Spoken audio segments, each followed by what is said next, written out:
Hi guys, આ છે કાપથેલા નદી.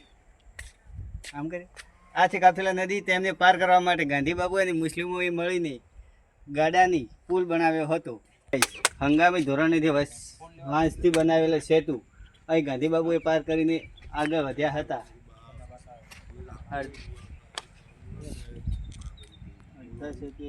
આ છે ભાટ ગામનો ઇતિહાસ. ત્યાં ગાંધી બાપુએ માથા પર ફાનસ જઈને ત્યાં તેમની દાંડી કૂચ વિશે તેમની ઈચ્છા જાહેર કરવા માટે આત્મ જાગૃત કર્યા હતા. હાય ગાઈઝ, આ છે સુરત શહેરનું અશ્વિની કુમારે રેલવે સેતુ બનાવીને તેમને આગળ વધારવા માટે પ્રોત્સાહન ગાંધી બાપુને આપ્યું હતું.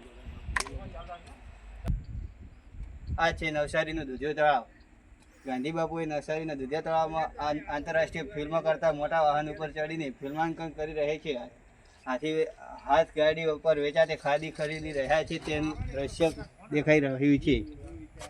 હાય ગાઈસ, આ 24 દિવસ બાદ દાંડી આવીને 241 માઇલ કૂચ દાંડી પર કરીને સૈફી વિલાસના યજમાન ગાંધી કૂચ યાત્રીઓનું સ્વાગત કરે છે અને ગાંધીજી જાહેર સભાને સંબોધિત કરે છે અને મીઠાનો અહિંસક સત્યાગ્રહ માટે દાંડીની ઈશ્વરની પસંદગી તરીકે જાહેર કરતા ગાંધીજી આગળ વધી છે. હાય ગાઈસ, સમુદ્રના નહા પછી ગાંધી બાપુ મુઠ્ઠી મીઠું ભરીને કાયદાનો ભંગ કરે છે અને ઝડપથી દેશભરમાં વ્યાપી જાય છે અસહકારનું આંદોલન. મહિલાઓના સન્માન સાથે ગાંધીજી 5 મે 1930ના એક ગોરા મજિસ્ટ્રેટ શસ્ત્ર પોલીસની ટુકડી સાથે મધ્યરાત્રિ કરાડી મટવાડ ગામની ઘાસથી બનેલી ઝૂંપડીમાંથી ગાંધીજીએ ધરપકડ કરી અને તેમને કારાગૃહમાં લઈ જવાય છે. ત્યારે આ છે ગાંધી બાપુની ટુકડી. ગાંધી બાપુ સાથે આટલા લોકો આંદોલનમાં જોડાયા હતા અને તેમના છે સાથીદારો બધા. જય માતાજી મિત્રો. ગાંધી બાપુ યુદ્ધ કરવા રહી ને એની ટુકડી હાસી લઈને યુદ્ધ કરવા. હા, યુદ્ધ કરવા લઈને જાય છે બધાને હાસી લઈને. ગાંધી બાપુ યુદ્ધ નતો કર્યું યાર. મૂર્ખા છે બધા. ગાંધી બાપુ યુદ્ધ નતો કર્યું. ગાંધી બાપુ કાન ફોટો બનાવે તો પડાઈ ગયો. હેલો, ગાંધી બાપુ અહિંસક અને સત્યવાદી ગાંધી બાપુ અસહકારના આંદોલન સાથે તેમની ટુકડી લઈને આગળ વધી રહ્યા છે.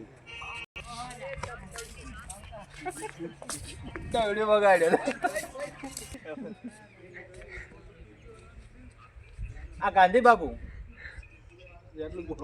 અહિંસા અને સત્યવાદી મેન ખેલાડી. આ મેન ખેલાડી છે.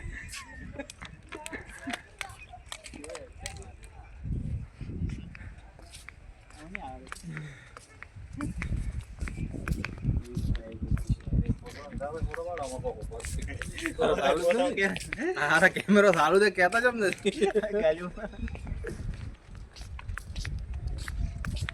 લે મારે હેલિકોપ્ટર નો ફોટો પાડી.